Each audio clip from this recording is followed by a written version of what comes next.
আসন্ন জাতীয় সংসদ নির্বাচন নিয়ে জাপান প্রবাসীদের ভাবনার শীর্ষক গোল টেবিল বৈঠক হয়েছে। টোকিওর একটি হলে জাপানের অনলাইন সংবাদ প্ল্যাটফর্ম জাপান বাংলা নিউজের উদ্যোগে এই গোল টেবিল বৈঠক হয়।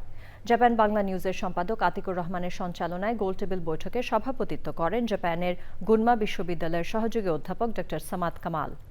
সভাপতির বক্তব্যে ড সামাদ কামাল আসন্ন নির্বাচনকে কেন্দ্র করে বাংলাদেশি জনমনে আগ্রহ ও প্রত্যাশার বিষয়গুলো তুলে ধরে বলেন, ফ্যাসিবাদ পরবর্তী বাংলাদেশ গড়ে তুলতে শিক্ষা প্রকৌশল, অবকাঠামোগত উন্নয়ন, জনমুখী প্রকল্প পরিকল্পনা, মানসম্মত স্বাস্থ্যসেবা, জবাবদিহিমূলক প্রশাসন এবং দুর্নীতিমুক্ত রাষ্ট্র ব্যবস্থার বিষয়গুলোকে সর্বোচ্চ গুরুত্ব দিতে হবে।